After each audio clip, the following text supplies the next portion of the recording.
Hello बच्चों, मैं हूं आपका अपना दोस्त इम्तियाज और आप देख रहे हैं आपका अपना यूट्यूब चैनल माई।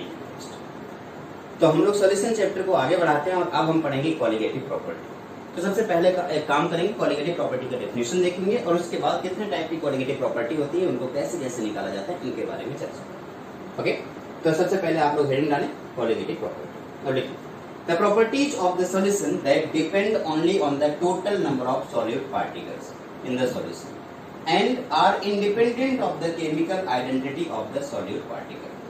फिर से एक बार मैं बोल दे रहा हूँ, properties of the solution that depends only on the total number of solute particles in the solution and are independent of the chemical identity of the solute particle।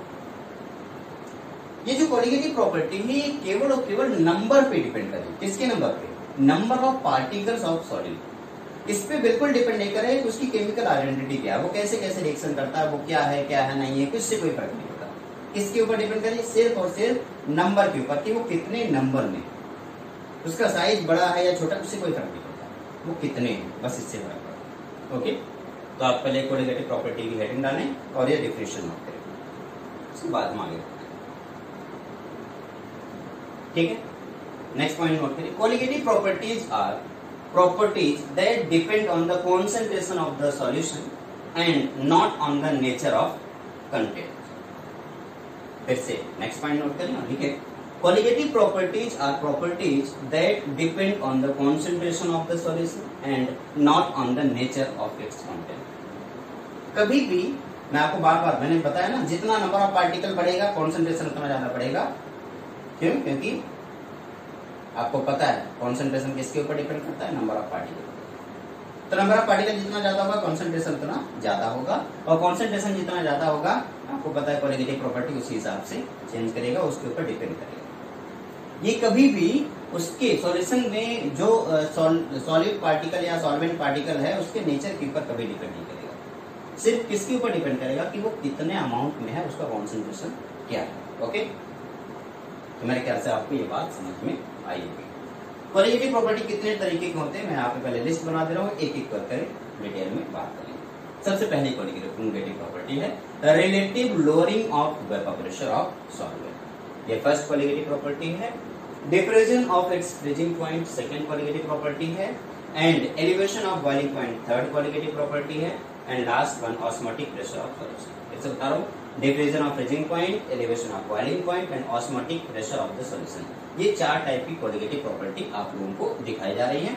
हमारे syllabus में यही चार कॉलिगेटिव प्रॉपर्टी है और हमें इसके बारे में डिटेल में।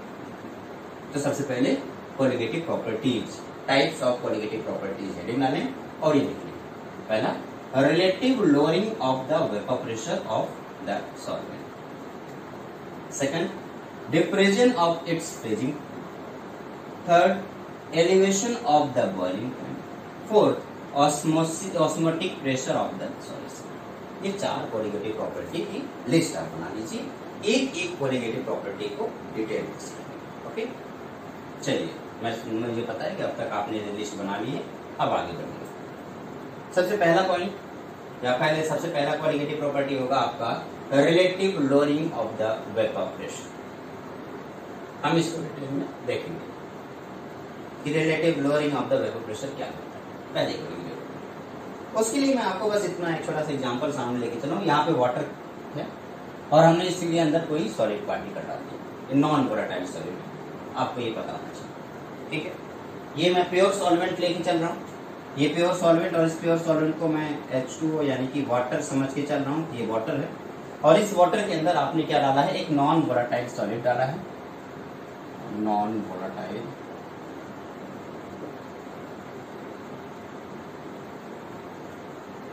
कोई भी नॉन वोलेटाइल सॉलिड इसके अंदर डाल दिया वाटर के अंदर, और उसके बाद हमने देखा कि क्या चेंजमेंट हो रहा है। जैसे ये सॉलिड डालेंगे तो आपको पता है मैं यहाँ पे एक छोटा सा और छोटी सी और बात आपको बता दूं, अगर सॉल्वेंट प्योर फॉर्म में है तो जब वो प्योर फॉर्म में उस टाइम पे उसका जो वेपर प्रेशर है P1 नॉट, और जब वो सॉल्यूशन के अंदर उस सॉल्वेंट की बात करें, सॉल्यूशन के अंदर उसका वेपर प्रेशर कितना है? P1। पहले उसका यानी कि प्योर वाटर जब था, प्योर वाटर का जो वेपर प्रेशर होगा वो कितना होगा? उसी टेम्परेचर पे P1 नॉट होगा। और अगर मैंने उसके अंदर सॉलिड पार्टिकल डाल दिया तो अब वो क्या बन गया? सॉल्यूशन बन गया। अब उसके बाद उसका जो वेपर प्रेशर होगा वो क्या हो जाएगा? P1। नॉट इसलिए मैंने लगाया ताकि आपको पता हो प्योर सॉल्वेंट का वेपर प्रेशर नॉट से रिप्रेजेंट करेंगे। P1 नॉट यानी प्योर सॉल्वेंट का वेपर प्रेशर एंड P1 यानी कि vapour pressure of solvent in the solution. अब जरा इसको आप ध्यान से देखें और अब हम समझने की कोशिश करेंगे कि उसका वेपर प्रेशर कम हुआ होगा या ज्यादा हुआ होगा। आइए समझते हैं। जैसे आपने सॉलिड को सॉल्वेंट के अंदर डाला, राउल्स लॉ का ये कहना है कि vapour pressure of pure solvent कितना है P1 नॉट और vapour pressure of solvent in solution कितना है P1। तो राउल्स लॉ को यार एक बार वापस ही यूज कीजिए। आपको सबको राउल्स लॉ याद है और अगर राउल्स लॉ नहीं आता तो आप पिछले वाले वीडियोज में जाके राउल्स लॉ को समझिए। उनके according P1 this equals to x1 into P1 nought. Raoult's law का ये कहना है कि P1 equals to x1 into P1 not. वह P1 क्या है? P1 क्या है? ये देखिए प्योर सॉल्वेंट का वेपर प्रेशर, x1 क्या है? मोल फ्रैक्शन ऑफ सॉल्वेंट और ये P1 क्या है? ये P1 है सॉल्यूशन के अंदर उसका वेपर प्रेशर। ओके ठीक है। अब ये राउल्स लॉ का पहला रूल, राउल्स का ये कहना है कि P1 this is equals to x1 into P1। इसके बारे में डिटेल में आप राउल्स लॉ का समझिए। तो डेल्टा P1 कितना होगा? आप भी समझ सकते हैं डेल्टा P1 क्या होगा। मैं कह रहा हूं कि ये जो P1 चेंज हुआ होगा कितना चेंज हुआ होगा, क्या कम हुआ होगा या ज्यादा होगा? सबसे पहले यही कंफर्म कर लेना चाहिए कम हुआ होगा या ज्यादा हुआ होगा। तो इसके लिए मैंने आपको ऑलरेडी राउल्स लॉ में सारी बातें बता रखी है, यानी कि हेनरी लॉ में भी सारी बातें बता रखी है। अगर आप वहां नहीं देखे तो मैं यहाँ पे एक बार वापस से आपको सारी बातें फिर से बता दे रहा हूँ। सपोज दैट ये आपका कंटेनर है जिसके अंदर क्या है? सॉल्वेंट के पार्टिकल।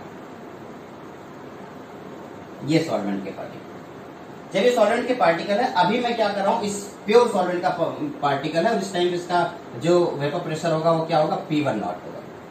मैं कह रहा हूँ अभी मैं इसके अंदर सॉल्यूट डाल रहा हूँ। जब मैं इसके अंदर सॉल्यूट डालूंगा तो उस टाइम पे जो सॉल्यूट का पार्टिकल होगा वो मान लो यहाँ पे आ गया। तो मैंने यहाँ पे ऐसे ये जो डार्क आपको दिख रहा है ये सॉल्यूट का पार्टिकल है और ये कैसा है? Non volatile. सॉल्यूट कैसा है? Non volatile. ये भी नॉन वोलेटाइल, ये भी नॉन वोलेटाइल, ये भी नॉन वोलेटाइल।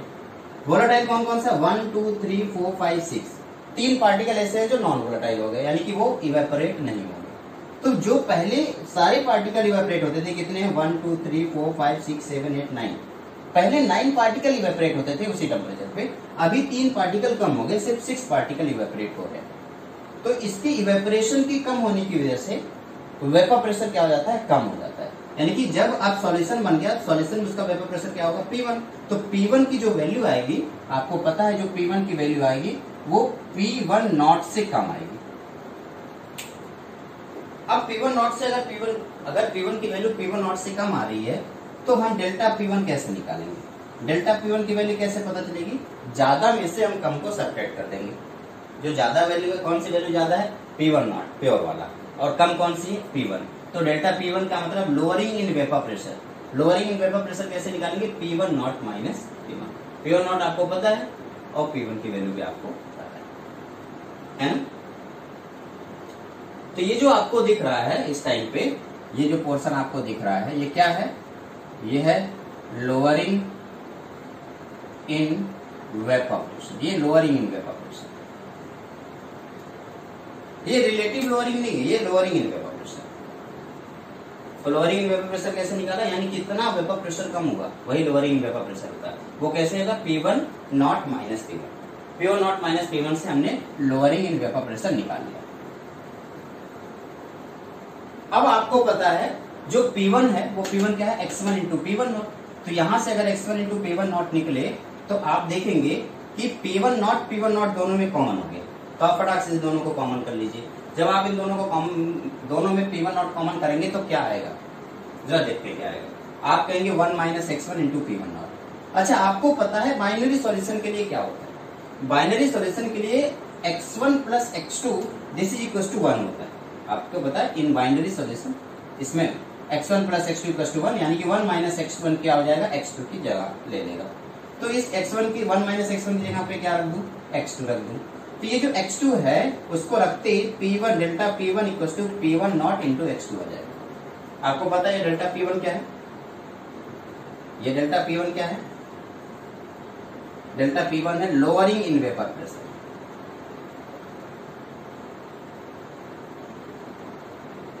डेल्टा P1 क्या है, लोअरिंग इन वेपर प्रेशर। लेकिन अगर उस लोअरिंग इन वेपर प्रेशर को ओरिजिनल से रिलेट कर दिया जाए, ये लोअरिंग है, रिलेटिव लोअरिंग नहीं है, लोअरिंग है, इस लोअरिंग को अगर हम इससे रिलेट करें P1 नॉट से, यानी कि delta P1 divide by P1 not, तो ये बन जाएगा आपका रिलेटिव लोअरिंग। और ये relative lowering of vapour pressure किसके इक्वल हो जाएगा, x2 के इक्वल हो जाएगा। देखो तो यहाँ पे आप देखेंगे delta P1 this divide by P1 nought this equals to x2। x2 क्या है, x2 है आपका मोल फ्रैक्शन ऑफ सॉल्यूट। x2 क्या है, मोल फ्रैक्शन ऑफ सॉल्यूट। ये x2 है आपका मोल फ्रैक्शन ऑफ सॉल्यूट, ये आपका relative lowering in vapour pressure, और डेल्टा P1 क्या है, लोअरिंग इन वेपर प्रेशर, और बाकी सारी चीजें आपको पता है, ऊपर डिटेल में लिखा हुआ। ठीक है, बाइनरी सॉल्यूशन के लिए x1 प्लस x2 की जो वैल्यू होती है वो 1 होती है, और x1 प्लस x2 की वैल्यू अगर 1 होती है तो 1 minus x1 this equals to x2। जरा इसको जल्दी से नोट करें, उसके बाद हम आगे बढ़ें।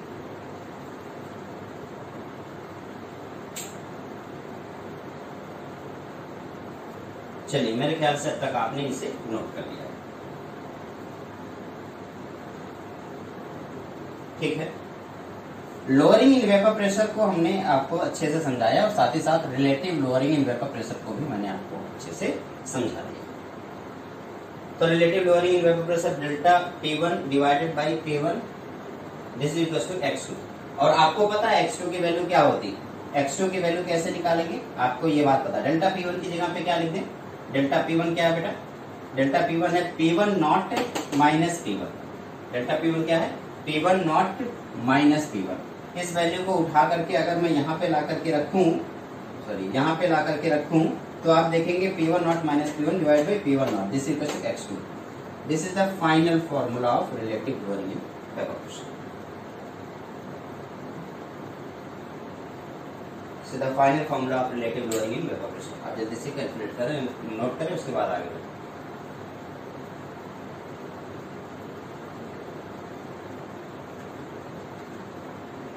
नोट कर लिया, ठीक है, अब आगे बढ़ते हैं।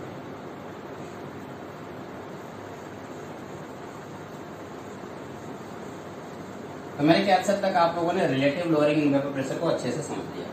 क्या है relative lowering in vapour pressure, delta x1 by P1 nought this equals to P1 nought minus P1 by P1 nought equals to x2। ये आपका relative lowering in vapour pressure. अगर मैं आपसे ये कहता बाइनरी सॉल्यूशन के बजाय, बाइनरी सॉल्यूशन ना होकर के एक ऐसा सॉल्यूशन है जिसमें इतने ढेर सारे कंपोनेंट, एक सॉल्यूशन है जिसमें कितने ढेर सारे कंपोनेंट, तो अगर ढेर सारे कंपोनेंट है तो उस टाइम पे आपको पता है कि x1 plus x2 plus x3 dot dot dot कितने हो जाएंगे, xn, उसकी वैल्यू क्या हो जाएगी 1। और अगर x1 plus x2 plus x3 की वैल्यू 1 हो जाएगी तो आपको पता है P1 nought minus P2 by P1 nought this equals to x1 plus x2 plus x3 dot dot dot xn। Okay, मेरे ख्याल से यह बात आपको अच्छे से समझ में आ गई। N1 और N2 क्या है, number of moles of solvent and solute. अगर ऐसा हो कि N1 और N2 मोल्स हो सॉल्वेंट और सॉल्यूट के, तो आपको पता है P1 nought minus P1 upon P1 not, ये क्या है, रिलेटिव लोअरिंग, ये किसकी इक्वल होगा, x2 की इक्वल होगा। और x2 निकालना हमारे लिए बहुत ही आसान है। x2 कैसे निकलेगा, x2 क्या है, मोल फ्रैक्शन, x2 क्या है, मोल फ्रैक्शन ऑफ सॉलिड। तो मोल फ्रैक्शन ऑफ सॉलिड कैसे निकलता है, आपको पता है मोल फ्रैक्शन ऑफ सॉलिड निकालने के लिए हमें क्या करना, moles of solid divide by total moles of solution. तो मोल फ्रैक्शन ऑफ सॉलिड,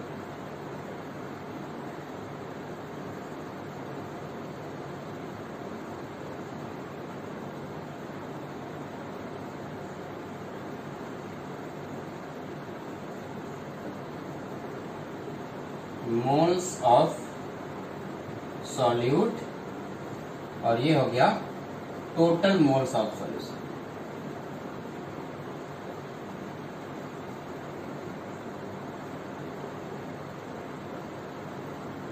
ये क्या है, टोटल मोल्स ऑफ सॉल्यूशन, और ये है मोल्स ऑफ सॉल्यूट। ठीक है, इन दोनों को आपस में मिलाया, मोल फ्रैक्शन निकल गया, और मोल फ्रैक्शन एक बार हमें पता चल गया तो बाकी सारी चीजें पता चल जाएगी। और अगर बहुत ज्यादा सॉल्यूशन कैसा है, बहुत ज्यादा डाइल्यूट है, तो आपको पता है डाइल्यूट सॉल्यूशन होने पर N1 की वैल्यू N2 से बहुत कम होगी, और अगर N1 की वैल्यू N2 से बहुत कम हो जाए तो यहाँ पे N1 प्लस N2 की जगह पे क्या लिख सकते हैं, N1 प्लस N2 की जगह पे हम सिंपल लिख सकते हैं N2। बताइए, अगर N1 की वैल्यू बहुत ज्यादा है N2 की जगह, तो N2 को निगलेक्ट कर सकते हैं। अगर N2 निगलेक्ट कर देंगे तो हम क्या करेंगे, N2/N1। और इस टाइम पे अगर N2/N1 हो जाए तो आपको पता है कि इस बार रिलेटिव लोअरिंग का जो फॉर्मूला आ जाएगा P1 minus P1/P1, this is to N2/N1। N2 क्या होता है, W1/M1 यानी कि weight upon molecular weight. N2 क्या हो जाएगा, W2/M2 यानी कि वेट अपॉन मॉलिक्यूलर वेट। इस तरीके से हम नंबर ऑफ मोल्स भी निकाल पाएंगे। और एक बार हमें नंबर ऑफ मोल्स निकल गया तो ये पूरी फॉर्मूला फाइनली निकाल करके यहाँ पे पुट कर सकते हैं। और एक बार यहाँ पे हम सारे फॉर्मूले पुट करेंगे तो हमारा आंसर आएगा। क्या आंसर होगा, P1 minus P1/P1 equals to W2 into M1 divided by W1 into M2। फिर से एक बार देखें, आपको पता है पॉलीम अगर ढेर सारे मोल्स कंपोनेंट होंगे तो उस टाइम पे P1 minus P1/P1 equals to x1 plus x2 plus dot dot dot xn। ठीक है। और अगर मैं आपसे कहूं कि सिर्फ दो ही है, N1 और N2 है, और वो क्या है, मोल्स हो, सॉल्यूट और सॉल्वेंट के, तो उस टाइम पे आपको मोल फ्रैक्शन निकालना होता है। मोल फ्रैक्शन आपको पता है, मैंने आपको बता दिया कि x2 this equals to mole fraction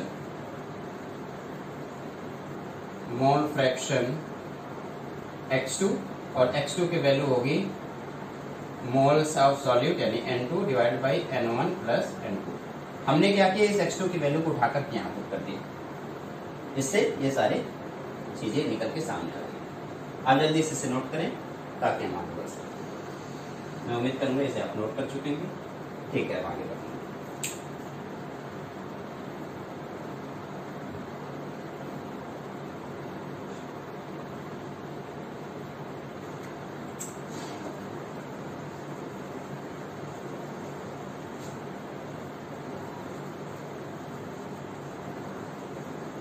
आप सारी वैल्यू नोट कर लीजिए। आपको पता होना चाहिए W1 क्या है, W2 क्या है। W1 क्या है, मास ऑफ सॉल्वेंट, W2 क्या है, मास ऑफ सॉल्यूट, M1 क्या है, molar mass of solvent, M2 क्या है, मोलर मास ऑफ सॉल्यूट। ठीक है, ये आपको आना चाहिए कि नंबर ऑफ मोल्स कैसे निकालें। Number of moles equals to given mass by molar mass. Mass कितना है सॉल्वेंट का, मोलर मास भी सॉल्वेंट का होना चाहिए, सॉल्वेंट का मोलर मास M1।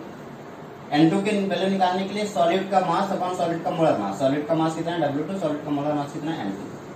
इससे हम लोगों ने नंबर ऑफ मोल्स निकाले।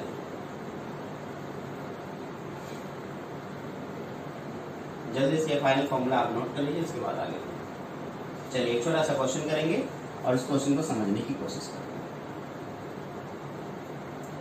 क्वेश्चन है, the vapour pressure of pure water at 298 kelvin is 23.8 millimetre of mercury. Millimetre of mercury का मतलब mmHg आप समझ सकते हैं। 50 gram of urea NH2CONH2 formula urea का is dissolved in 850 gram of water. Okay, calculate the vapour pressure of water for this solution and the relative lowering of vapour pressure. आइए इस question को solve करते हैं। ठीक है, सबसे पहला काम तो वो सारी चीजें जो दी हुई है उनको लिख लेता है। P1 नॉट दिया हुआ है 23.8 mmHg। देखिए प्योर वाटर का जो बॉइलिंग पॉइंट है कितना है 23.8 mmHg। वेट ऑफ यूरिया कितना दे रखा है 50 ग्राम। वेट ऑफ यूरिया कितना दे रखा है 50 ग्राम। तो हमें ये भी नोट कर लेना चाहिए, weight of urea this is equal to 50 gram. अच्छा, वेट ऑफ वाटर दिया हुआ है क्या, वेट ऑफ वाटर दिया हुआ, हाँ वेट ऑफ वाटर दिया हुआ है कितना 850 ग्राम। 850 ग्राम वेट ऑफ वाटर। अच्छा, 850 ग्राम वेट ऑफ वाटर हो गया, वेट ऑफ यूरिया 50 ग्राम, ये सारी बातें दी हुई है। हमें क्या करना चाहिए, मोलर मास निकालना पड़ेगा। तो मोलर मास ऑफ यूरिया निकालने के लिए आपको पता है यूरिया का फॉर्मूला NH2CONH2 हमने कैलकुलेट किया। मोलर मास निकालना आप सबको आता होगा 60 ग्राम हमने कैलकुलेट कर लिया। अब मोलर मास ऑफ वाटर आपने कैलकुलेट किया कितना 18 ग्राम। तो आपने देखा ये मोलर मास ऑफ वाटर और ये मोलर मास ऑफ यूरिया है। तो इस मोलर इन सारे डेटा को, जितने भी डेटा हैं उन सारे डेटा को उठा करके हमने फॉर्मूले में पुट किया। ठीक है, अच्छा सारी बातें यहाँ पे weight of urea, weight of water, molar mass of urea, molar mass of water. हमें पता है कि P1 this is equal to x1 into P1। P1 equal to x1 into P1 Raoult's law. अच्छा, आपके दिमाग में आ रहा होगा किसी तरीके से अगर मुझे x1 की वैल्यू पता चल जाए। देखिए P1 नॉट पता है, हमें P1 नहीं पता है, हमें P1 नॉट पता है। तो P1 नॉट अगर हमें पता है, बस किसी तरीके से x1 की वैल्यू पता चल जाए तो हमें P1 पता चल जाएगा। तो हमें P1 नॉट पता था, और हमें x1 निकालने के लिए हमारे पास ये सारी चीजें दी हुई थी। तो x1 निकालने के लिए हमें पता है मोल कैसे निकलेगा, मोल फ्रैक्शन निकालने के लिए आपको मोल फ्रैक्शन निकालने के लिए आपको मोल्स निकालने पड़ेंगे। मोल फ्रैक्शन ऑफ 1 का मतलब mole of 1 divide by mole of 1 plus mole of 2। Mole of 1 के लिए W1/m1 आपने इसको मोल कॉन्सेप्ट में या इसी चैप्टर के सबसे पहले या दूसरे लेक्चर में आपने इसको पढ़ा होगा, दूसरे लेक्चर में आपने इसको पढ़ा। नहीं निकालना आता ये कैसे लिख दिया, अगर नहीं आ रहा आपको समझ में तो आप इसके पहले वाले लेक्चर में यानी कि सेकंड लेक्चर में सॉल्यूशन की जाए और वहां से समझे और फिर यहाँ आ जाए। x1 = W1/m1 divide by W1/m1 plus W2/m। यानी कि मिला जुला के अगर मैं W1 ना लिखने की कोशिश करूं तो मैं ऐसे लिख सकता हूं, ये क्या है N1 और ये क्या है, आप इसको x1 को एक और तरीके से लिख सकते हैं N1 divided by N1 plus N2, आप ऐसे लिख सकते हैं। तो N1 निकालने के लिए हमने क्या किया, ये निकाला। N2 निकालने के लिए हमने ये बोला और N1 तो आपका है ये वाला पोर्शन, ठीक है। इससे हमने क्या कैलकुलेट किया, x1 की वैल्यू कैलकुलेट किया। आइए देखते हैं x1 की वैल्यू कैसे कैलकुलेट हुई और कितना आ जाए। जब हमने x1 की वैल्यू पूरी तरीके से कैलकुलेट की तो हमें पूरा उसका आंसर फाइनल पता चल गया, x1 की वैल्यू हमें निकल गया। आप सब लोग फटाफट कैलकुलेट कर लीजिए, मैं तो कैलकुलेट कर ही रहा हूं। x1 की वैल्यू आ गई 0.983। x1 की वैल्यू कितनी आ गई, 0.983। इस कैलकुलेशन से हमने x1 की वैल्यू देखी और वो आई है 0.983। अब चूंकि हमें x1 पता चल गया, हमें P1 नॉट पता है, हमें क्या निकालना है, P1 निकालना है। तो P1 कैसे निकलेगा, इन सारी वैल्यू को उठा करके पुट कर दो। ये सारी वैल्यू को उठा करके पुट करेंगे और P1 निकालने की कोशिश करेंगे। आप देखिए P1 नॉट और x1 हमें पता है, हम इन दोनों को उठाते हैं और पुट करते हैं, देखते हैं कितना आता है।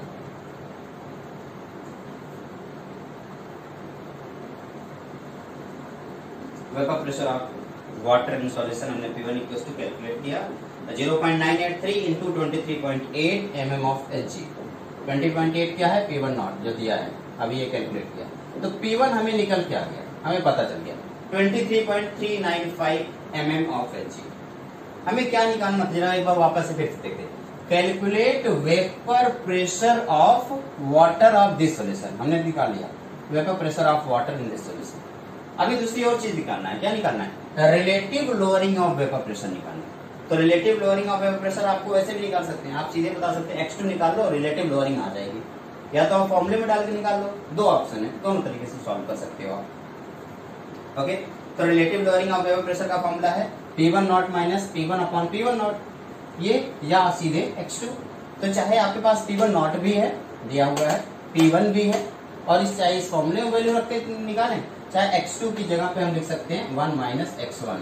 तो x1 आपको पता है 1 - x1 आपको पता है, तो 1 - x1 करके आप रिलेटिव लोअरिंग निकाल सकते हैं। तो आपकी मर्जी, आप जैसे चाहे निकाल सकते हो, ठीक है। लेकिन आंसर दोनों का सेम आएगा, चाहे आप जैसे निकालेंगे, दोनों तरीके से आपका आंसर सेम आएगा।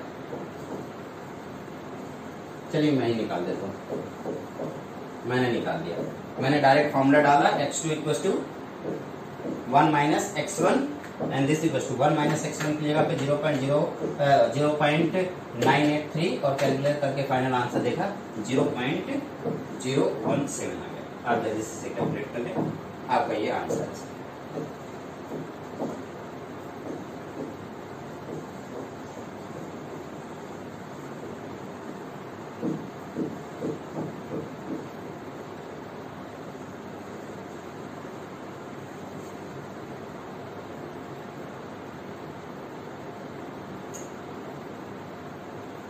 ओके, नोट करिए बेटा। तो इस तरीके से आप लोगों ने रिलेटिव लोअरिंग देखा और रिलेटिव लोअरिंग पर एक छोटा सा प्यारा सा क्वेश्चन भी देख लिया और उसका आंसर भी आपके सामने रख दिया गया, हमने यहाँ पे ऐसे रख दिया, ठीक है। कोई दिक्कत है किसी को? मेरे ख्याल से दिक्कत नहीं होनी चाहिए। वेपर प्रेशर और high vapour pressure, vapour pressure को समझना है और हमें नेक्स्ट हमारा कोलिगेटिव प्रॉपर्टी होगा elevation of boiling point. Relative lowering in vapour pressure के बाद अब हम पढ़ेंगे एलिवेशन ऑफ बॉइलिंग पॉइंट यानी कि सेकंड कोलिगेटिव प्रॉपर्टी। लेकिन उसे पढ़ने के पहले एक लेते हैं एक छोटा सा ब्रेक के बाद वापस से आएंगे और आप लोगों के सामने फिर से हम पढ़ेंगे एलिवेशन ऑफ बॉइलिंग पॉइंट। तब तक के लिए बाय बाय, नमस्कार। आप सब लोग ना आप सभी लोग अपना ख्याल रखें। बाय बाय बेटा।